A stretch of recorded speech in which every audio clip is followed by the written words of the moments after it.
Hello everybody, welcome to विश्वास classes. इस video में हम लोग बात करते हैं कि नाबार्ड ग्रेड ए 2026 को हमें किस तरह से टारगेट करना है। आप में से जो बच्चे ऑलरेडी टेलीग्राम ग्रुप में जुड़े हुए हैं, आप लोग तो मुझसे काफ़ी टाइम से कह ही रहे हैं कैसे शुरू करना है। ये मेरा टेलीग्राम का चैनल है, नाबार्ड GRA नाम से आप सर्च करेंगे आपको डेडिकेटेड चैनल मिलेगा, और नाबार्ड ग्रेड ए डाल के आप सर्च करेंगे आपको डेडिकेटेड ग्रुप मिलेगा। This is my group, this is my channel. यहाँ पे एग्जाम से रिलेटेड सारे डिस्कशंस रहेंगे, सारी पीडीएफ्स अवेलेबल रहेंगी, और जो एमसीक्यूज वगैरह मैं शेयर करूंगा वो सब कुछ इन चैनल और ग्रुप के थ्रू होगा। हम लोग अपना एग्जाम में टारगेट लेकर चल रहे हैं कि प्री में हमें 65 से 70 मार्क्स लेकर आने हैं आउट ऑफ 100।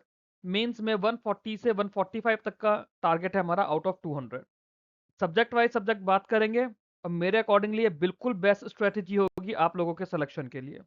एक अटेम्प्ट है हमारे पास 2026 का, उसी में हमें सिलेक्शन निकालना है। ज्यादा फालतू की बातें नहीं होंगी, सिर्फ पढ़ाई से रिलेटेड। एग्जाम पैटर्न की अगर मैं सबसे पहले आप लोगों से बात करूं, हमारे पास ये 5 सेक्शंस अलग हैं सबसे पहले, और नीचे के 3 सेक्शन अलग हैं। 5 सेक्शन में फर्स्ट पार्ट में test of reasoning, English, computer, quant और डिसीजन मेकिंग। डिसीजन मेकिंग के 10 सवाल आएंगे 10 नंबर में, क्वांट्स के 20 सवाल 20 नंबर में, कंप्यूटर नॉलेज 20 सवाल 20 नंबर में, इंग्लिश 30 सवाल 30 नंबर के, और रीजनिंग 20 सवाल 20 नंबर के। इसमें खास चीज क्या बात होगी कि ये जो शुरू के फर्स्ट 5 सेक्शंस है ना, ये सिर्फ और सिर्फ क्वालिफाइंग है, आपको इनकी सेक्शनल कट ऑफ निकालनी है, बाकी इनसे कुछ लेना देना नहीं है। तो जिन बच्चों की इंग्लिश उन्हें वीक लगती है कि इंग्लिश के क्वेश्चन डायरेक्टली नहीं कर पाते, या फिर जिन बच्चों को क्वांट्स में दिक्कत आती है, उन लोगों के लिए ये सबसे अच्छा एग्जाम है। ये जो नीचे के 3 सेक्शन है, सेक्शन नंबर 6, 7, 8, जिसमें जनरल अवेयर है 20 नंबर की, इकोनॉमिक एंड सोशल इश्यूज है 40 नंबर का, और ARD agriculture and rural development है 40 नंबर का। ये आपका 100 नंबर का सेक्शन है जो आपकी कट ऑफ को डिफाइन करेगा। तो हमें इन 3 सेक्शंस पर ज्यादा फोकस रखना है। क्यों? क्योंकि हमें अपने प्री की भी कट ऑफ निकालनी है, मेंस की भी निकालनी है। इकोनॉमिक सोशल इश्यूज और एग्रीकल्चर रूरल डेवलपमेंट हम अभी से मेंस की तैयारी करेंगे। जो मेंस की तैयारी करेंगे उसी सिलेबस पे हमारा प्री निकलेगा। हम मेंस की तैयारी करेंगे कि हमारे प्री ऑटोमेटिकली साथ साथ तैयार होता चलेगा। ऐसा कुछ नहीं है कि ये प्री में करना है या फिर ये मेंस में करना है। मेंस में कुछ एडिशनली डिस्क्रिप्टिव क्वेश्चंस हम लोग करेंगे, बाकी सब कुछ हमारा सेम रहेगा। तो ये तो हमारा प्री का, इसका फेज 1 का, या फिर प्री हम लोग इसे बोलेंगे, उसका स्ट्रक्चर है। ये हमें क्लियर हुआ। अब इसके अंदर वही चीज यहाँ लिखी हुई है, ये पिछले बार के नोटिफिकेशन के स्क्रीनशॉट्स हैं। क्वालिफाइंग सेक्शन होगा रीजनिंग, इंग्लिश, कंप्यूटर, क्वांट्स और डिसीजन मेकिंग। मेरिट सेक्शन होगा general awareness, economic and social issues और agriculture rural development. Shortlisting of the candidate for main exam will be based on the marks scored in merit section. तो हम लोगों ने जब अपना 65 से 70 नंबर का टारगेट लिया है, हमने मेरिट सेक्शन के 100 नंबर में से अपना वो टारगेट लिया है। कैसे अचीव करेंगे उस पर भी अभी हम लोग आएंगे, डिस्कस करेंगे एक एक सेक्शन करके। ये हमारा मेंस का सेक्शन है। मेंस में क्या होगा, 2 पेपर होंगे, पेपर 1, पेपर 2। पेपर 1 हमारा जनरल इंग्लिश होगा, जो कि ऑनलाइन डिस्क्रिप्टिव पेपर है। इसमें 3 क्वेश्चन आएंगे, 100 नंबर के आएंगे। हमारा टारगेट सिंपल सा इतना है कि यहाँ पे हमें 70 से 75 मार्क्स स्कोर करने हैं। 70 टू 75 मार्क्स हमें जनरल इंग्लिश में स्कोर करने हैं। इसमें आपको डिस्क्रिप्टिव आंसर आएंगे, आपके पास ऐसे भी आ सकता है, प्रेसी भी आ सकता है, लेटर भी आ सकता है। तो आपको इसमें कीबोर्ड से टाइप करके आंसर लिखना है। पेपर 2 के अंदर ही इकोनॉमिक एंड सोशल इश्यूज है, और एग्रीकल्चर एंड रूरल डेवलपमेंट है। अब इसमें कौन सा 50 नंबर का आएगा, कौन सा 60 नंबर का आएगा, हम उसकी बात नहीं करेंगे, क्योंकि हमें पूरा सिलेबस करना है। इसमें 30 क्वेश्चंस ऑब्जेक्टिव मार्क्स के होंगे जो 50 नंबर के होंगे। 30 ऑब्जेक्टिव मार्क्स 50 नंबर होने से मतलब है कुछ क्वेश्चंस इसमें एक एक नंबर के होंगे, और कुछ क्वेश्चंस इसमें दो दो नंबर के होंगे 30 में से। ऐसा मान लीजिए कि 20 क्वेश्चंस आएंगे आपके दो दो नंबर के, that will cost you 40 marks. और 10 क्वेश्चंस आएंगे ऑब्जेक्टिव एक एक नंबर के, that will give you 10 marks. तो टोटल आपका 50 मार्क्स का पेपर बनेगा। डिस्क्रिप्टिव में हमारे पास 6 क्वेश्चंस आएंगे। 6 क्वेश्चंस में से हमें 4 करने होंगे। जो 4 करने होंगे, 4 में से 2 क्वेश्चन 15 नंबर के होंगे, और 2 क्वेश्चन 10 नंबर के होंगे। तो इस तरह से यहाँ पे आपके 50 नंबर बनेंगे, और इन 4 क्वेश्चंस के लिए आपको 90 मार्क्स मिलेंगे, सॉरी 90 मिनट्स मिलेंगे। ठीक है।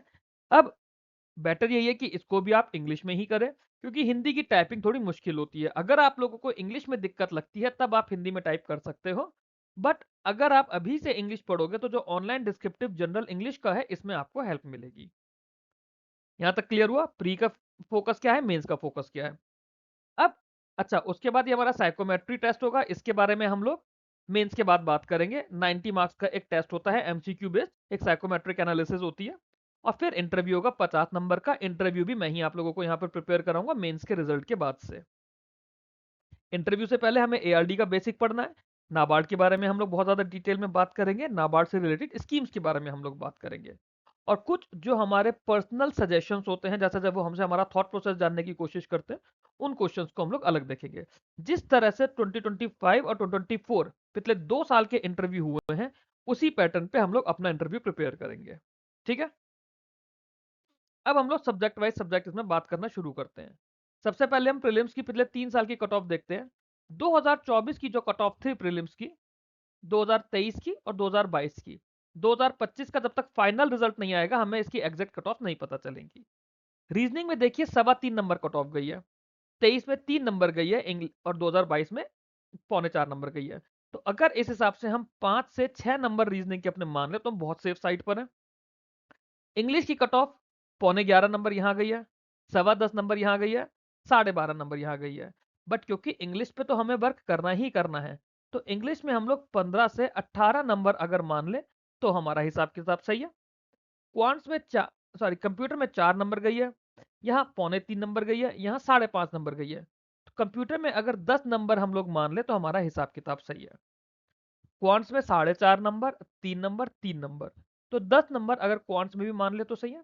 रीजनिंग में 5-6 की जगह 10 नंबर आप लेकर चलो, क्योंकि हम 2-3 टॉपिक्स तो एटलीस्ट करेंगे कि हम 10 नंबर तो एटलीस्ट ले ही आए उसके अंदर। एग्जाम लेवल आपका आईबीपीएस पीओ प्री या उससे इजी आएगा। क्वांट्स रीजनिंग इंग्लिश ज्यादा टफ नहीं आती है। डिसीजन मेकिंग की बात करें, 2 number, 1.5 number, 1.5 number. Decision making के मैं आप लोगों को 5 से 7 नंबर के लिए प्रिपेयर कराऊंगा, कि अगर इन केस पेपर ज्यादा इजी आ जाए, कट ऑफ ज्यादा शूट हो जाए, वैकेंसी कम हुई, कट ऑफ ज्यादा शूट हो गई, तो we should be ready for it. यहां तक तो हमें किसी चीज से लेना देना नहीं है, यहां तक हमें लिमिटेड मेहनत करनी है, बहुत ज्यादा नहीं करनी है।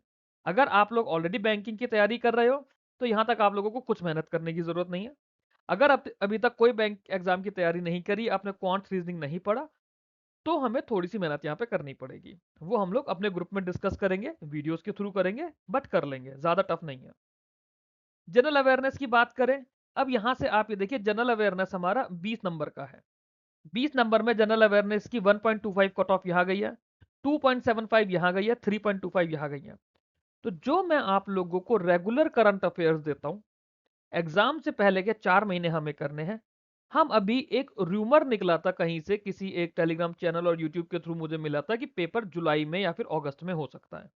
हम जुलाई के हिसाब से तैयारी करके चलेंगे, कि जुलाई एंड में अगर नोटिफिकेशन आता है, अगस्त में प्री, सितंबर में मेन। तो ये अगर हमारा अगस्त में होगा, तो मैं अप्रैल, मई, जून, जुलाई और अगस्त का बचा हुआ एटलीस्ट 15 दिन, हम इतना टारगेट लेकर चलेंगे।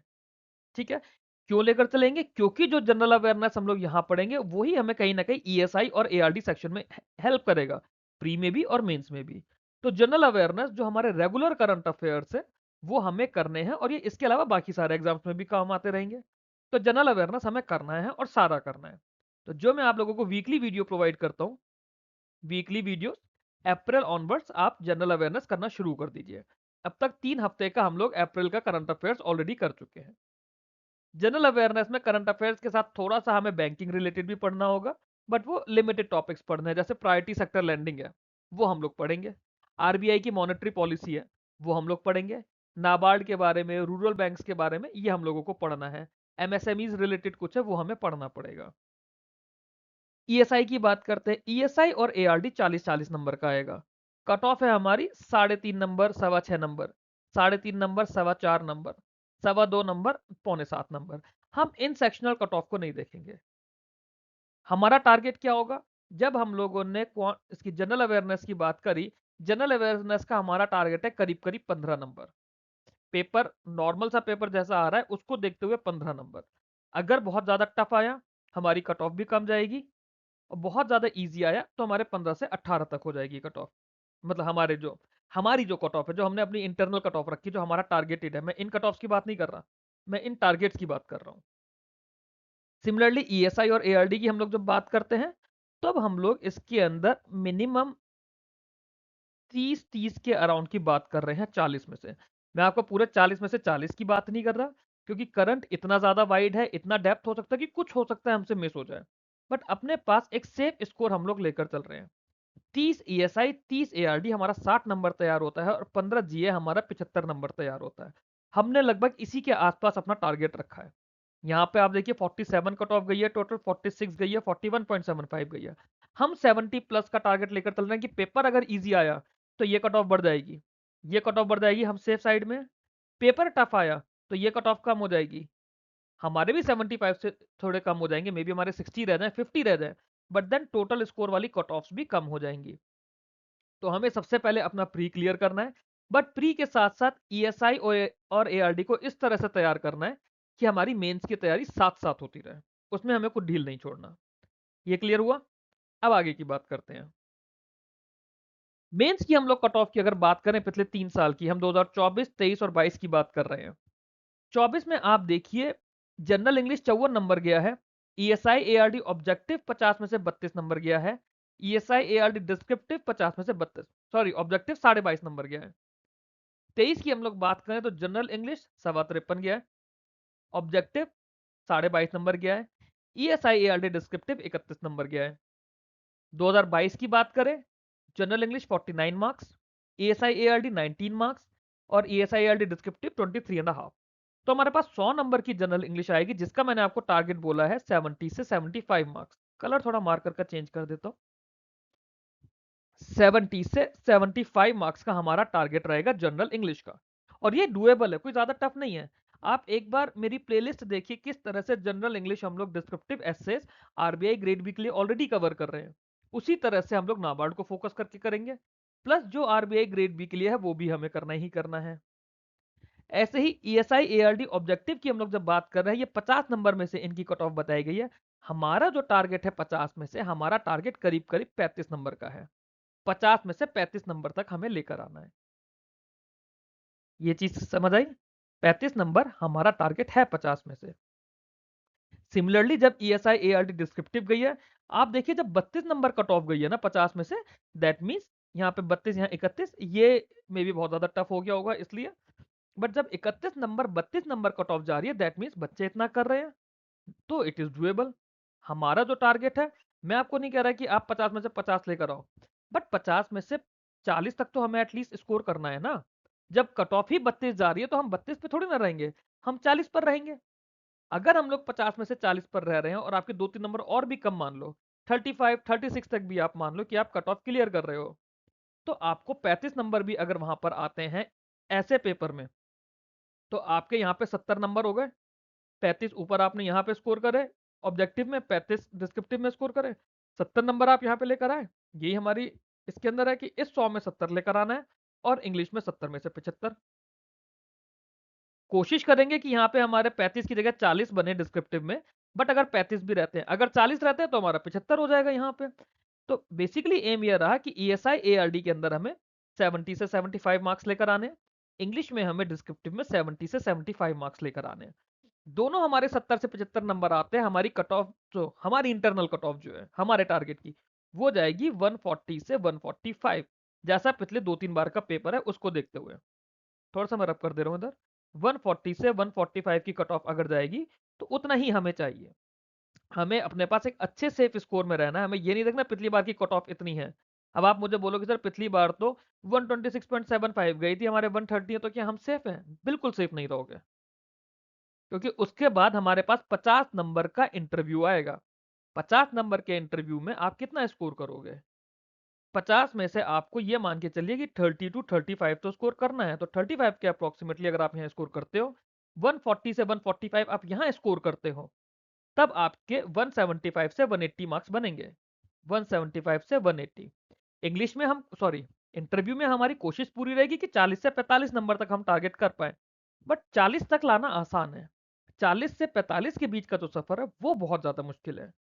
ये मान के चलो कि 30-35 तो सबको मिल जाएंगे जो थोड़ा बहुत बोलेगा, थोड़ा बहुत भी आप बोल लोगे, आपको 30 से 35 मिल जाएगा।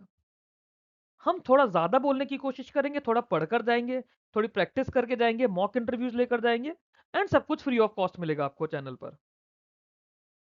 हम ऐसी प्रैक्टिस करके जाएंगे कि मिनिमम 35 तो हम इंटरव्यू में लेकर आए और 35 से 40 तक हमारा सफर एटलीस्ट हो जाए।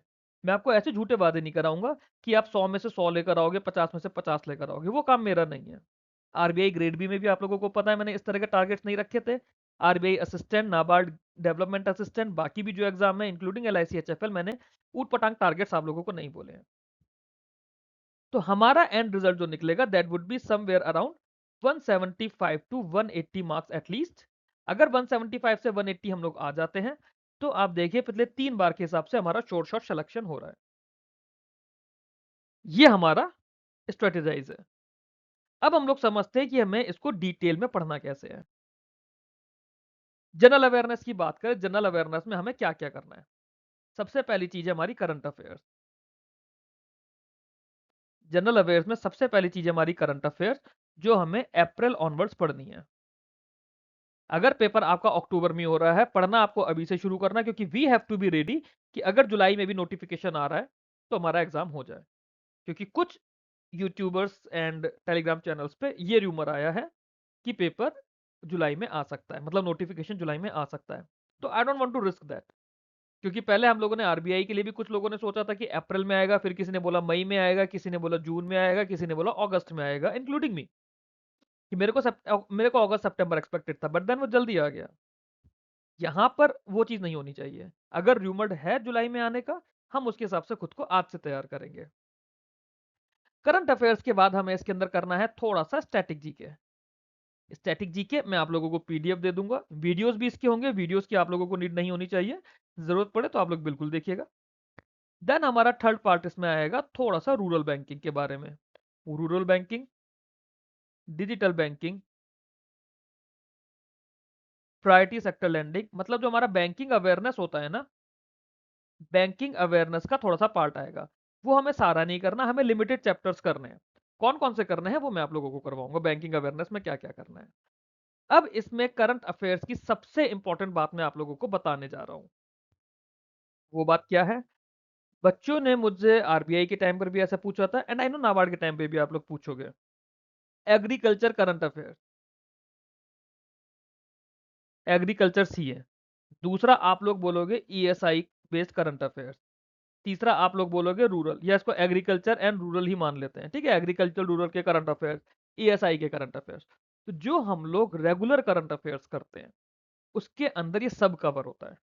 जैसे इन्फ्लेशन रिलेटेड कोई न्यूज आई, एग्जाम के मंथ से पहले जो इन्फ्लेशन रिलेटेड न्यूज है वो आपका ईएसआई करंट अफेयर है। हम अपने रेगुलर करंट अफेयर्स में ही इसे कवर करेंगे। अभी खरीफ सीजन आने वाला है, मान लेते हैं कि खरीफ सीजन से रिलेटेड कोई न्यूज आती है, खरीफ क्रॉप का या एमएसपी से रिलेटेड कोई न्यूज आती है, ये आपकी एग्रीकल्चर की करंट अफेयर है, ये हमारे रेगुलर करंट अफेयर्स का पार्ट बनेगा। अभी रिसेंटली एक न्यूज आई थी कि एम पेड़ा करके एक एजेंसी है, एम पेड़ा ने क्या बोला कि जो हमारा फिशरीज का प्रोडक्शन है वो इतना इतना हो गया, हमारा रिकॉर्ड प्रोडक्शन हुआ था फिशरीज का। तो वो एग्रीकल्चर करंट अफेयर हो गया, वो हमने रेगुलर करंट अफेयर्स में कवर करा है। बोलने का मतलब ये है कि जो आपके रेगुलर करंट अफेयर्स होते हैं, जो आप डेली बेसिस पे या वीकली बेसिस पे मेरे साथ करेंगे, उसी में हमारे एग्रीकल्चर रिलेटेड करंट अफेयर्स होते हैं, रूरल वाले करंट अफेयर्स होते हैं और ईएसआई बेस्ड करंट अफेयर्स होते हैं। चाहे तो आप उसमें से अलग से लिख सकते हैं अपने लिए अलग अलग, अदरवाइज लिखने की नीड नहीं है अलग से। जो आप रेगुलर करंट अफेयर्स कर रहे हैं, कोशिश ये करिए कि अप्रैल ऑनवर्ड्स अपने नोट्स बनाना शुरू कर दीजिए। 3 वीक का करंट अफेयर आ गया है, चौथे वीक का करंट अफेयर सैटरडे या संडे तक अवेलेबल हो जाएगा। उसी में आपका ईएसआई करंट अफेयर्स होगा और रेगुलर जनरल अवेयरनेस होगी। ठीक है, ये करंट अफेयर की चीज क्लियर हुई। अप्रैल से आपको हैंड रिटन नोट्स बनाना शुरू करो। अगर आपको दिक्कत लगती है तो जो पीडीएफ में शेयर करता हूं उसका प्रिंट लेके उसे अंडरलाइन कर लो और अपने अकॉर्डिंगली कुछ जरूरत पड़ती है तो उसे लिख लो वीडियो देखकर। बट आप वीकली बेसिस पर इसे करना शुरू करो, इसके अंदर कुछ लीनियंसी मत रखना। क्योंकि ईएसआई एआरडी के बाद में करंट अफेयर्स ऐसा सेक्शन है कि आपको 20 में से करीब करीब 15 नंबर लेकर आने टू एंश्योर आप नाबार्ड ग्रेड ए मेंस में बैठोगे। आई होप आप लोगों को ये समझ आया होगा कैसे करना है। अब हम लोग बात करते हैं क्वांट्स की। क्वांट्स की कट ऑफ ही कितनी गई थी? क्वांट्स की कट ऑफ जहां तक मुझे ध्यान आ रहा है 4 से 5 नंबर के आसपास चल रही थी पिछले 3 साल में। 4 to 5 मार्क्स की जो कट ऑफ गई है ना। और सेक्शन कितने मार्क्स का आएगा क्वांट्स का, वो भी हम लोगों ने देख लिया कि सेक्शन भी कुछ बहुत ज्यादा क्रिटिकल तो है नहीं। भाई हमारे पास 20 नंबर का कौन सा आ रहा है, 20 में से हमें 4 से 5 नंबर लेकर आने हैं। हम अगर 2 सेट डीआई भी कर देंगे ना, 2 सेट डीआई, या मान लो 2 नहीं हो पाए, खाली 1 सेट हुआ नंबर सीरीज, आप सिर्फ इन्हें ही कर लोगे तो आप कौन सी कट ऑफ क्लियर कर लोगे। कहां से करना है, जो मैंने वीडियोस दिए हुए हैं डीआई के नंबर सीरीज के, वो आपके लिए सफिशिएंट है। बस डीआई समझने के लिए आपको रेशियो, परसेंटेज और एवरेज चैप्टर्स आने चाहिए। अगर आप लोगों ने बैंकिंग की तैयारी करी है, आपको ये आता है, तो आप लोगों को टीआई में कोई दिक्कत नहीं आएगी, आप लोगों को नंबर सीरीज में कोई दिक्कत नहीं आएगी, तो आप लोगों के लिए कौन सिंपल है, क्योंकि सिर्फ हमें सेक्शनल कट ऑफ क्लियर करनी है, हमें ज्यादा कुछ नहीं करना है। और सेक्शनल कट ऑफ क्लियर करने के लिए भी हमें नंबर सीरीज और डीआई, हम सिर्फ इतना कर लेंगे, हमारी सेक्शनल क्लियर हो जाएगी। नंबर सीरीज का मैंने ऑलरेडी आरबीआई ग्रेड बी के लिए एक वीडियो डाला हुआ है, एक वीडियो में डालूंगा आरआरबी एग्जाम्स के लिए, वो आपके लिए मोर देन इनफ होगा नाबार्ड की नंबर सीरीज के लिए। डीआई के लिए मैंने पुराने वीडियोस डाले हुए हैं, मेरे पुराने वीडियोस आप चेक करिए, अप्रोक्सीमेटली 12 वीडियोस हैं और टोटल उनके अंदर 36 से 40 डीआई के सेट्स हमने कवर करने की कोशिश की है। आई थिंक 30 से 35 के बीच होगा number of DI sets. Her video में 3-3 सेट आए हैं और हर सेट में 5-5 सवाल हैं। अगर आपको थोड़ा बहुत भी रेशियो, परसेंटेज, एवरेज का बेसिक्स आता है, नहीं आता, आप वीडियोस देख लीजिए मेरे ही चैनल पे, उसके थ्रू आपको डीआई टिप्स पर आ जाएगी, कोई दिक्कत नहीं होगी। फिर बात करते हैं इंग्लिश की। अब इंग्लिश पे आप लोगों को ध्यान देना होगा। इंग्लिश में आप लोग जिस भी टीचर को फॉलो करें, जहां से भी फॉलो करें, आप लोग करिए। इंग्लिश में सबसे ज्यादा जरूरी क्या है, सबसे ज्यादा जरूरी है हमारे पास ग्रामर। क्यों ग्रामर इसलिए जरूरी है हमें, क्योंकि हमें अपनी डिस्क्रिप्टिव इंग्लिश पर भी फोकस करना है, हमें सेंटेंस लिखने का सेंस हमारा सही बने। मैं आप लोगों को ये बताऊंगा आंसर कैसे लिखना है, और कुछ सैंपल आंसर्स भी दूंगा। अप्रोक्सीमेटली 40 क्वेश्चंस आप लोगों को मैं डिस्क्रिप्टिव के लिए प्रिपेयर कराऊंगा, हर सब्जेक्ट के, इंग्लिश के भी, ईएसआई के लिए भी और एग्रीकल्चर के लिए भी। बट उसे लिखने का काम फिर हम लोगों का नहीं है, वो आप लोगों का है। कोई भी टीचर आप लोगों को कैसे लिखना है, क्या लिखना है, ये बता सकता है, बट थोड़ा सा भी अगर क्वेश्चन में चेंज आ जाता है, आपको 2-4 लाइनें खुद से सोचनी पड़ जाए, उसके लिए ग्रामर हमारी स्ट्रांग होनी चाहिए।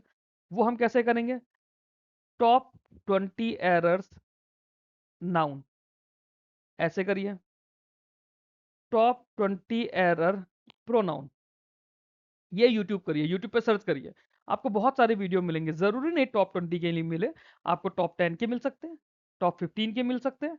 आप उन वीडियोस को करो, एक टॉपिक को 2 दिन करो। देखो मैंने आरबीआई असिस्टेंट के लिए, एलआईसी एचएफएल के लिए किस तरह से करने के लिए बताया है इंग्लिश को, उसी स्ट्रेटेजी को फॉलो करो, वो इंग्लिश के लिए सबसे अच्छी स्ट्रेटेजी है। फिर चाहे वो आप लोगों को इंग्लिश डिस्क्रिप्टिव में करना हो, चाहे आपको इंग्लिश ऑब्जेक्टिव में करना हो। डिस्क्रिप्टिव के लिए रीडिंग मटेरियल आप लोगों को मैं प्रोवाइड करूंगा, एडिटोरियल वगैरह पढ़ने की जरूरत नहीं है। प्रैक्टिस के लिए आप लोगों को रीडिंग कॉम्प्रीहेंशन के लिए इंग्लिश के बहुत सारे टीचर्स हैं, आप किसी भी टीचर को फॉलो करो, उनकी फ्री पीडीएफ्स देखो जो वो लोग यूट्यूब चैनल में शेयर करते हैं, वहां से आप इंग्लिश की प्रैक्टिस करिए। और इसके अलावा इंग्लिश में कुछ करने की जरूरत नहीं है, daily 1.5 hours is enough for English, at least NABARD के लिए। फिर हम लोग बात करते हैं रीजनिंग की। रीजनिंग में आप लोगों को क्या ही करना है, रीजनिंग आप देखिए, आप लोगों की 20 नंबर की रीजनिंग आ रही है, और रीजनिंग की जो कट ऑफ है, कट ऑफ कितनी सी जाती है, 3 नंबर, 3.5 नंबर, 4 नंबर। आप रीजनिंग में शिलॉक्स कर लीजिए, शिलॉक्स का मैं वीडियो प्रोवाइड करूंगा, अगर आप लोगों ने अभी तक शुरू नहीं करा, 2 वीडियो प्रोवाइड करूंगा आपको करीब आधे आधे घंटे के, उसमें आप लोगों का शिलॉक्स बिल्कुल कंप्लीट हो जाएगा। उस वीडियो के अंदर जितने भी शिलॉक्स की पॉसिबिलिटीज हैं और नॉन पॉसिबिलिटीज है, वो सब मैं आपकी कवर करा दूंगा। शिलॉक्स के लिए आपको परेशान नहीं होना है।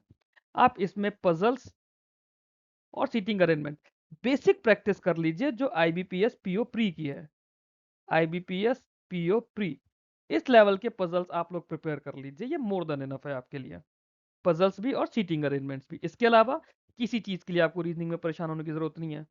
अगर आप बैंकिंग की भी तैयारी कर रहे हैं या बाकी भी एग्जाम देने हैं, आप साथ में कोडिंग डिकोडिंग प्रैक्टिस कर लो, कोडिंग डिकोडिंग और ब्लड रिलेशन, इतना आप कर लो, आपके लिए रीजनिंग सफिशिएंट है।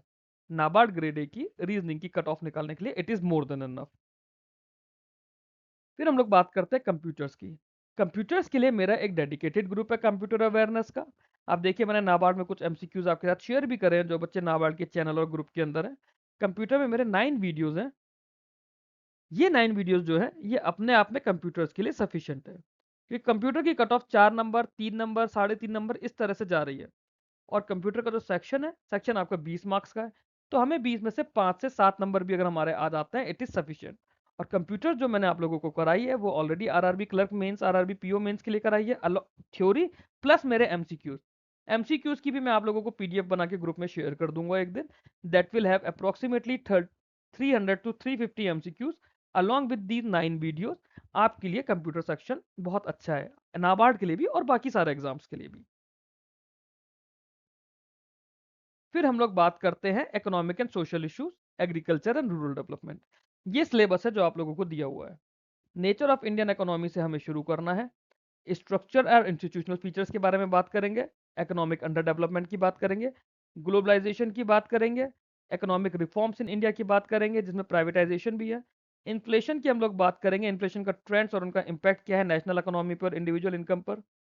पॉवर्टी एलिविएशन और एम्प्लॉयमेंट जनरेशन इन की हम लोग बात करेंगे रूरल अर्बन एरियाज के लिए। मेजरमेंट ऑफ पॉवर्टी कैसा है, पॉवर्टी एलिवेशन प्रोग्राम्स कैसे हैं, पॉपुलेशन ट्रेंड्स क्या है, पॉपुलेशन ग्रोथ क्या है, इकोनॉमिक डेवलपमेंट के साथ कैसे चल रही है वो, इंडिया की पॉपुलेशन पॉलिसी क्या है। फिर एग्रीकल्चर की बात करेंगे, कैरेक्टरिस्टिक्स, स्टेटस, टेक्निकल और इंस्टीट्यूशनल चैलेंजेस या changes in Indian agriculture, performance, food security in India, non institutional and institutional agency in rural credit, industry, industrial labour policy, industrial performance, regional imbalances. ये detailed syllabus है पूरा। इसका हम लोग 40% approximately cover कर चुके हैं in RBI grade B. RBI grade B के लिए मैंने 3 मॉड्यूल्स कराए हैं। तीनों मॉड्यूल्स आप लोगों को जरूरी हैं। वो तीनों मॉड्यूल्स हमें करने हैं हमारे इसके लिए। जैसे सोशल स्ट्रक्चर इन इंडिया जो है, सोशल स्ट्रक्चर इन इंडिया मैंने पूरा करवाया आरबीआई ग्रेड बी के लिए। उसी में मल्टीकल्चरलिज्म है, उसी में डेमोग्राफिक ट्रेंड्स है, उसी में अर्बनाइजेशन एंड माइग्रेशन है, उसी में जेंडर इश्यूज है। जॉइंट फैमिली हमने उसमें नहीं करा, वो हम अलग से करेंगे। सोशल इंफ्रा हमें इसमें अलग से करना है। एजुकेशन हमें इसमें एडिशनल करना है। एजुकेशनल रेलेवेंस, एजुकेशनल वेस्टेज, ये सब कुछ उसमें डायरेक्टली इनडायरेक्टली रिलेटेड है। सोशल जस्टिस हम लोगों ने वहां पर पढ़ा है पूरा, बट इसमें कुछ चीजें हमें अलग से पढ़नी है, वो हम लोग करेंगे। हमारा काम है कि पूरा सिलेबस अपना कंप्लीट करके जाना, सो दैट कहीं से भी कुछ भी पूछ ले। क्योंकि नाबार्ड की खास बात यह है कि हम जब आरबीआई की बात करते हैं ना, आरबीआई ईएसआई स्टैटिक पे ज्यादा ध्यान नहीं देता, उसका ज्यादातर ध्यान करंट अफेयर्स और गवर्नमेंट स्कीम्स पर है। नाबार्ड में ऐसा नहीं है। नाबार्ड में ईएसआई स्टैटिक भी जरूरी है, आपकी गवर्नमेंट स्कीम्स भी जरूरी है, करंट अफेयर्स भी जरूरी है। तो करंट अफेयर्स तो हमारे वीकली बेसिस पर होते जाएंगे, उसी में ईएसआई के करंट अफेयर्स कवर होंगे और एआरडी के करंट अफेयर्स कवर होंगे। तो करंट अफेयर्स हमें करते चलना है। ईएसआई स्टैटिक का सिलेबस हम लोग करेंगे, डिस्क्रिप्टिव भी हम लोग करेंगे। एग्रीकल्चर की बात करें, एग्रीकल्चर एंड रूरल डेवलपमेंट ये बहुत बड़ा चैलेंजिंग टास्क है। इसके अंदर मैं अभी जो आप लोगों के लिए प्री प्लान करके वीडियोस बनाने की कोशिश करी है, सिर्फ यही यूनिट इटसेल्फ करीब 12 से 13 वीडियोस ले रही है। फिर उसके बाद ए करेंगे हम लोग करीब 4 वीडियोस में, बी हम लोग करेंगे करीब 4 वीडियोस में, सी हम लोग करेंगे करीब 4 से 5 वीडियोस में, डी हम लोग करेंगे करीब 4 से 5 वीडियोस में। तो सिर्फ इतने से में कितने हो गए, 12 4 16 20 25 30। सिर्फ इतने से पार्ट में 30 वीडियोस आपके हो गए। प्रोवाइड सारा मैं करूंगा, सारा फ्री ऑफ कॉस्ट है, वीडियो भी, उसकी पीडीएफ भी। फिर उसके बाद उन पर बेस्ड हम डिस्क्रिप्टिव भी करेंगे। हर चैप्टर पे अलग अलग गवर्नमेंट स्कीम्स है, हर टॉपिक से रिलेटेड गवर्नमेंट स्कीम्स है। जैसे वाटर रिसोर्स की बात आ गई, इसमें प्रधानमंत्री कृषि सिंचाई योजना आ गई, इसके अंदर पीएम कुसुम स्कीम आ गई। तो इस तरह से हर यूनिट से रिलेटेड गवर्नमेंट स्कीम्स है जो हम लोग यूनिट के साथ साथ करेंगे। डिस्क्रिप्टिव क्वेश्चंस करेंगे और ऑब्जेक्टिव क्वेश्चंस करेंगे। सिर्फ इतना सा पार्ट हमारे 30 वीडियोस का हो गया, तो 30 वीडियोस का मतलब 30 डेज। फिर आगे हमारा एनिमल हस्बेंड्री है, एनिमल हस्बेंड्री पे करीब 4 वीडियोस हैं। फिर हमारा पोल्ट्री आ जाएगा, पोल्ट्री के अंदर भी 3 वीडियोस के करीब करीब में 7 वीडियोस का हमारा ये टॉपिक बनेगा। फिशरीज हम लोग 3 वीडियोस में कंप्लीट करेंगे। फॉरेस्ट्री हम लोग 2 वीडियोस में कंप्लीट करेंगे। एग्रीकल्चर एक्सटेंशन 1 वीडियो में कंप्लीट करेंगे। 4 3 7 3 10 और 3 13, इतना पार्ट हमारा 13 वीडियोस में पूरा हो जाएगा। This part will take 13 videos. हमारे अब तक 43 वीडियोस हम डिस्कस कर चुके हैं यहाँ पर। आगे के सिलेबस में एग्रीकल्चर एक्सटेंशन तो वही है जो भी हम लोगों ने पीछे डिस्कस करा।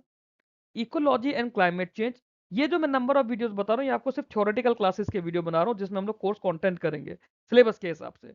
डिस्क्रिप्टिव और ऑब्जेक्टिव अलग है। Ecology and climate change approximately 4 videos का टाइम लेगा ये। Present scenario in Indian agriculture, production in Indian agriculture, ये जो पूरा पार्ट है 4 वीडियोस ये लेगा। तो यहाँ तक हमारे 51 वीडियोस कंप्लीट हो जाएंगे और इतना सिलेबस हमारा पूरा हो जाएगा। अभी तक सिलेबस कंप्लीट नहीं हुआ है। अब इसके बाद बात आएगी रूरल डेवलपमेंट की। रूरल डेवलपमेंट में रूरल एरिया का कॉन्सेप्ट क्या है, स्ट्रक्चर क्या है इंडियन रूरल इकोनॉमी का, रूरल सेक्टर के बारे में, रूरल पॉपुलेशन इन इंडिया, उनका ऑक्यूपेशन स्ट्रक्चर कैसा है, farmer, agriculture labours, artisan, handicraft क्या क्या होता है, फिर पंचायती राज इंस्टीट्यूशंस के बारे में। तो अप्रोक्सीमेटली 9 से 10 वीडियोस हमारे यहाँ पर जाएंगे और टोटल हमारे रफली 65 के अप्रोक्स वीडियोस बनेंगे। 65 वीडियोस होंगे हमारे जो सिर्फ और सिर्फ थ्योरी पार्ट कवर करेंगे। थ्योरी पार्ट के लिए 65 वीडियोस आपको करने पड़ेंगे। 65 वीडियोस मतलब 65 डेज का आपका टारगेट है, जिसके लिए मैं अप्रोक्सीमेटली आपका 75 के अराउंड आपके दिन लूंगा मैं, 75 से 80 डेज, क्योंकि बीच बीच में हो सकता है कि कुछ कुछ दिन वीडियो ना आ पाए। कोशिश ये करूंगा कि मैं वीडियोस एडवांस में बना के रखूं, आपकी डेली क्लासेस होती रहें। कुछ वीडियोस आपके इनिशियल इंट्रोडक्शन के होंगे, वीडियो नंबर 1 वीडियो नंबर 2 बिल्कुल बेसिक होगा, उसके बाद से वीडियो नंबर 3 से थोड़ा सा सिलेबस बढ़ना शुरू होगा आप लोगों का। करना कैसे है, हम लोग सब कुछ इसी चैनल पे करेंगे। डेट में आप लोगों को बता रहे हैं, तो बता देता हूं अभी कि किस डेट से शुरू होगा। आज हमारे पास 5 तारीख है, 11 तारीख से हम लोग शुरू कर रहे हैं। कलर चेंज कर देता हूँ। 11 मई से हम लोग नाबार्ड ग्रेड बी की नाबार्ड ग्रेड ए की तैयारी शुरू कर रहे हैं। इसको शुरू करने से पहले मेरी आप लोगों से बस इतनी सी रिक्वेस्ट है, एक, जो मैंने आरबीआई ग्रेड बी के लिए ईएसआई की क्लासेस ली हैं, ईएसआई की क्लासेस आई वांट आप लोग देखना शुरू कर दें। जब तक मैं आपका सिलेबस यहाँ शुरू नहीं करा रहा हूँ, ईएसआई की क्लासेस आप लोग डेली डेली एक एक क्लास करके करना शुरू करते हैं। जिस भी दिन आप इस वीडियो को देख रहे हो, उस दिन से डे 1 से लेकर ईएसआई की आई थिंक 18 या 20 क्लासेस है, डे 1 से लेकर डे 20 तक आप ईएसआई की 20 क्लासेस कर लीजिए। जून में हम लोग जो नाबार्ड के लिए बचा हुआ ईएसआई है वो हम लोग जून में शुरू करेंगे। एक बार मैं अगले एक थोड़ा क्लीन स्लाइड पर ना आप लोगों को स्ट्रेटेजी भी बता देता हूँ कैसे कैसे हमें सिलेबस कवर करना है। अब हम लोग देखते हैं कि ईएसआई हमें किस तरह से करना है। ईएसआई में सबसे पहले तो जो आरबीआई ग्रेड बी वाले वीडियोस हैं, आरबीआई ग्रेड बी के वीडियोस ये तो करने ही करने हैं। इसके अलावा करीब 10 से 15 वीडियोस और आएंगे ईएसआई के, जो आप लोगों को करने होंगे ईएसआई का थ्योरी पार्ट करने के लिए। ईएसआई का जो करंट पार्ट है वो हमारा करंट अफेयर्स में ऑलरेडी कवर हो रहा है, उसमें हमें कुछ नहीं करना। ईएसआई का जो गवर्नमेंट स्कीम्स है, गवर्नमेंट स्कीम हमारी मंथली गवर्नमेंट स्कीम्स की एक सीरीज चल रही है, जिसमें मैं हर महीने की इंपॉर्टेंट गवर्नमेंट स्कीम्स आपको बताता हूँ जो न्यूज में होती है। उसके अलावा जो मैंने आपको बताया, एआरडी के सिलेबस से रिलेटेड जो जो गवर्नमेंट स्कीम्स हैं, एआरडी के सिलेबस से रिलेटेड या इवन ईएसआई के सिलेबस से रिलेटेड, उन सारी गवर्नमेंट स्कीम्स को हम लोग कवर करेंगे। जैसे आपकी मिनिस्ट्री ऑफ एजुकेशन की स्कीम्स है, ministry of women child development की स्कीम्स है, इन सारी स्कीम्स को हम लोग कवर करेंगे। सिमिलरली एक इंपॉर्टेंट चीज है इसमें, बजट और इकोनॉमिक सर्वे। ये 3 वीडियोस है मेरे टोटल, इकोनॉमिक सर्वे का बेसिक और बजट और इकोनॉमिक सर्वे का थोड़ा सा इन डेप्थ। उन 3 वीडियोस को आप लोग कंप्लीट कर लीजिए। कोशिश करिए कि ये आप लोग हमारा एआरडी का कोर्स शुरू होने से पहले पहले कर लें। बजट और इकोनॉमिक सर्वे ये आपको बहुत ज्यादा हेल्प करेगा आने वाले सिलेबस के लिए भी एंड आपके नाबार्ड के एग्जाम के लिए भी। एआरडी की हम लोग जब बात करते हैं एग्रीकल्चर रूरल डेवलपमेंट की, तो अप्रोक्सीमेटली 65 के अराउंड थ्योरी क्लासेस हैं, प्लस 10 टू 15 डिस्क्रिप्टिव आंसर्स आप लोगों को मैं जुलाई में कराऊंगा, प्लस हर यूनिट पर अप्रोक्सीमेटली 20 एमसीक्यूज 2 मार्क्स वाले। 1 मार्क्स वाले तो डायरेक्ट आप थ्योरी से कर ही लेंगे, 2 मार्क्स वाले हर यूनिट के अप्रोक्सीमेटली 20 एमसीक्यूज मैं आप लोगों को जुलाई से प्रोवाइड करना शुरू करूंगा। रिक्वायरमेंट मेरी बस एक है कि जो भी वीडियो आप देखेंगे, डेली एक वीडियो आना शुरू हो जाएगा। ईएसआई के ऑलरेडी 20 वीडियोस हैं, अप्रोक्सीमेटली 10 से 12 वीडियोस और बनाने हैं मुझे ईएसआई के। जो भी वीडियोस हैं थ्योरी पार्ट के, एटलीस्ट उसके आप लोग लिख के नोट्स बनाइए। एक वीडियो अगर आधे घंटे का है, पौन घंटे का है, उसे आप देखिए, एक बार उसे लिखिए, साथ साथ वीडियो के साथ आप लिखोगे तो पौन घंटे का वीडियो हार्डली आपको 2 घंटे का पड़ेगा। बहुत ज्यादा पड़ा आपको, ठीक है, और आधा घंटा मान लो, 2.5 घंटा आपको पड़ गया। फिर जो आपने लिखा है उसके साथ में वीडियो को दोबारा देखिए। जैसे जैसे मैं बोल रहा हूँ कोशिश करिए वैसे वैसे आप अपने हाथ के लिखे हुए को बोलना शुरू कर पाओ। बेनिफिट ये होगा कि एक टॉपिक एक बार में आपका कंप्लीट हो जाएगा। फिर आपको रैंडमली किसी भी दिन अपने पिछले वाले किसी भी टॉपिक का रिवीजन करना है, वो आपको डेली करते चलना है। ये आप लोगों से मेरी रिक्वेस्ट रहेगी। ESI ARD hand written notes में आप लोगों के चाहता हूं कि आप अपने हाथों से लिख के नोट्स बनाएं, जो भी मैं वीडियो आपको दे रहा हूं उसके थ्रू उसको भी देखिए, साथ में पीडीएफ भी मैं आप लोगों को प्रोवाइड करूंगा। चाहो तो प्रिंट ले लो, प्रिंट लेके उसे अंडरलाइन कर लो, बेटर यही रहेगा कि आप हाथ से लिखकर नोट्स बनाओ। बाकी मर्ज़ी आप लोगों की होगी। मेरी प्रेफ़रेंस यही होती है कि अपने हाथ का लिखा हुआ हम लोग भूलते नहीं हैं, हमें याद रहता है। ये हमारा एआरडी के लिए डिस्क्रिप्टिव इंग्लिश की भी बात कर लेते हैं। डिस्क्रिप्टिव इंग्लिश में आपके पास 3 चीज़ें आएँगी। एक आएगा एसे, एक आएगा प्रेसी राइटिंग और एक आएगा आप लोगों के पास लेटर, जो एक ट्रेंड चला आ रहा है। ऐसे आप लोगों को अप्रॉक्सिमेटली 20 टू 25 एसेस मैं आप लोगों को प्रोवाइड करूँगा। डायरेक्ट किसी चीज़ पर भी ऐसे आ सकता है, अदरवाइज़ अब क्योंकि ये थोड़ा आरबीआई जैसा अपना पैटर्न बनाते जा रहे हैं, तो जो डिस्क्रिप्टिव इंग्लिश की क्लासेस अभी चल रही हैं, कोशिश करिए कि उन्हें साथ-साथ देखते चलिए, आपको पता चल जाएगा ऐसे किस तरह के आएँगे और कैसे हमें लिखना है।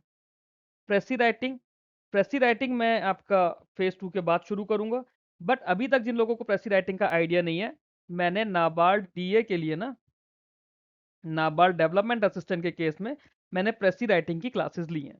आप एक बार उन प्रेसी राइटिंग की क्लासेस को देखिए, उन एआरडी के डिस्क्रिप्टिव क्वेश्चंस को देखिए जो एग्रीकल्चर रिलेटेड हमने करने की कोशिश करी है। आप लोगों को आइडिया लगेगा किस तरह से सवाल आएँगे, किस तरह से हमें करना है। प्रेसी राइटिंग कैसे अटेम्प्ट करना है उसका पूरा एक ट्यूटोरियल क्लास ली है, उसके बाद मैंने अराउंड 5 से 7 प्रेसीज़ भी करवाए हैं, करीब 5 से 6 वीडियोज़ में। तो वो आप लोगों को काफ़ी अच्छा एक्सपीरियंस मिलेगा अगर आप ये वीडियोज़ देखेंगे। लेटर अभी तक मैंने नहीं करवाया, लेटर में अप्रॉक्सिमेटली 10 लेटर्स आप लोगों को करवाऊँगा। कि किस तरह से लेटर करना है, किस तरह से लेटर को हमें सोचना है, किस तरह से लिखना है और फिर उसका एक सैंपल लेटर भी आप लोगों को पीडीएफ में प्रोवाइड करूँगा। तो इस तरह से कुछ हम लोग इंग्लिश का डिस्क्रिप्टिव करेंगे। तो इन शॉर्ट जो आप लोगों को क्वांट्स करना है, क्वांट्स आप लोगों को मैं प्रोवाइड कर रहा हूँ। इंग्लिश आप लोगों को मैंने बताया है कि इंग्लिश जो फेज़ 1 की है वो आप लोगों को कैसे करनी है, वो आप लोगों को खुद से करनी पड़ेगी क्योंकि मेरे पास थोड़ा-सा टाइम लिमिटेशन है। रीजनिंग आप लोगों को मैं शिलॉक्स प्रोवाइड करूँगा। पॉसिबल हुआ तो कोडिंग, डिकोडिंग और ब्लड रिलेशंस भी प्रोवाइड करूँगा। बाकी आप लोगों ने जहाँ से भी पज़ल्स की प्रैक्टिस करी हुई है या फिर आप किसी टीचर को देख के करिए, प्रैक्टिस करने के लिए पज़ल्स काफ़ी सारे आपको मैं भी प्रोवाइड कर दूँगा। कंप्यूटर नॉलेज आप लोगों को मेरे ही चैनल पे मिल जाएगी विश्वास क्लासेस पर। जनरल अवेयरनेस आप लोगों को पूरी मैं प्रोवाइड कर रहा हूँ विश्वास क्लासेस पर। डिसीजन मेकिंग कैसे करना है, वो भी आप लोगों को मैं विश्वास क्लासेस पर प्रोवाइड करूँगा। इकोनॉमिक एंड सोशल इश्यूज कैसे करना है वो भी मैं आप लोगों को विश्वास क्लासेस में प्रोवाइड करूंगा। एआरडी कैसे करना है वो भी मैं आपको प्रोवाइड करूंगा। फेज 2 की तरफ जाते हैं अगर मेंस एग्जाम में, तो जो पेपर 1 जनरल इंग्लिश का है वो पूरा आप लोगों को मैं प्रोवाइड कर रहा हूँ। Paper 2 economic and social issues और एआरडी डिस्क्रिप्टिव भी ऑब्जेक्टिव भी पूरा मैं आप लोगों को प्रोवाइड कर रहा हूँ। तो आप लोगों ने अगर अभी तक कोई कोर्स नहीं खरीदा हो तो आप लोगों की मर्जी है कि आप कोर्स खरीदें या ना खरीदें। स्पेशली वो बच्चे जो कोर्स खरीदना अफोर्ड नहीं कर सकते, उन लोगों के लिए मेरा प्राइमरी एम है कि उन लोगों को बिना पेड कोर्स के अच्छे से अच्छी जगह पढ़ाई मिल जाए। आप लोग कोशिश करिए, साथ-साथ पढ़ें मेरे। जिस तरह से मैं बोल रहा हूँ उस तरह से आप लोग करते चलिए। हमें एक अटेम्प्ट चाहिए अपने नाबार्ड के पेपर का अपनी जॉब सिक्योर करने के लिए। वो आप लोगों के हाथ में कि आप लोग मुझे कैसे फॉलो करेंगे या नहीं करेंगे।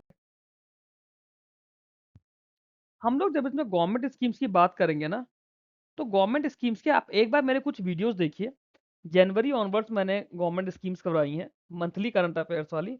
उन वीडियोस को देख के आपको समझ आ जाएगा कि गवर्नमेंट स्कीम्स हमें किस तरह से करनी है। नाबार्ड के लिए मैं जितनी भी गवर्नमेंट स्कीम्स होंगी ना, उनकी लेटेस्ट अपडेट्स आप लोगों को अलग से प्रोवाइड करूंगा कि उन स्कीम्स का क्या इम्पैक्ट पड़ा है। और उससे हम लोग इकोनॉमिक एंड सोशल इश्यूज के सिलेबस से भी रिलेट करेंगे और एआरडी के सिलेबस से भी रिलेट करेंगे। फॉर एग्जाम्पल वाटर इरिगेशन की स्कीम है प्रधानमंत्री कृषि सिंचाई योजना, या रूरल डेवलपमेंट की स्कीम है प्रधानमंत्री ग्राम सड़क योजना। अभी रिसेंटली न्यूज आया था कि ग्राम सड़क योजना का फेज 3 या फेज 4 आया है 2028 तक के लिए। तो उसके पिछले फेसेस का क्या इम्पैक्ट पड़ा, वो इम्पैक्ट भी हम लोग अपनी गवर्नमेंट स्कीम्स में कवर करेंगे। कुछ इस तरह से हम लोग गवर्नमेंट स्कीम्स करना शुरू करेंगे। इसके अलावा नाबार्ड की जो रिपोर्ट होती है, नाबार्ड की रिपोर्ट से हम लोग नाबार्ड के बारे में जानेंगे। एक Indian state of forest report होती है, आईएसएफआर। तो जो लेटेस्ट आईएसएफआर होगी, हम उस रिपोर्ट को भी कवर करेंगे। आप लोगों से क्या रिक्वेस्ट है मेरी कि आप लोग मेरे टेलीग्राम चैनल को ज्वाइन कर लीजिए, टेलीग्राम ग्रुप को ज्वाइन कर लीजिए, ताकि सारी अपडेट्स आप लोगों को टाइम टू टाइम मिलती रहे। जो मैं आप लोगों के लिए और इसमें लेकर आऊँगा जिसके अंदर हम लोग डेली टारगेट की बात करेंगे। तो डेली टारगेट ना होके मे बी हम लोग वीकली या फिर फोर्टनाइटली अपने टारगेट डिसाइड करेंगे कि आने वाले 15 दिन में हम लोग क्या-क्या करने वाले हैं, क्या-क्या करने वाले हैं। वो थोड़ा-सा मैं अभी आप लोगों का ज़रा सिलेबस स्ट्रीमलाइन कर दूँगा, फिर हम लोग उसको डिस्कस करेंगे। तो मे बी हम लोग जून ऑनवर्ड फोर्टनाइटली टारगेट अपने लेकर चलेंगे। एआरडी के लिए भी, ईएसआईसी के सॉरी ईएसआई के लिए भी और बाकी सब्जेक्ट्स के लिए भी। आप लोगों को अगर ये वीडियो सूटेबल लगा हो, आप लोग अगर मेरे साथ विश वाइज के साथ तैयारी करना चाहते हैं अपने नाबार्ड ग्रेड एग्जाम की, तो ये हमारा टेलीग्राम चैनल है नाबार्ड GRA डाल के आप सर्च करेंगे ऑल स्मॉल, तो आप लोगों को टेलीग्राम चैनल मिल जाएगा मेरा।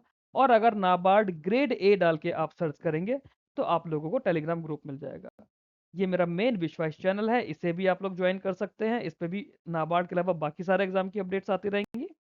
Thank you very much for watching this video. Keep learning, keep growing.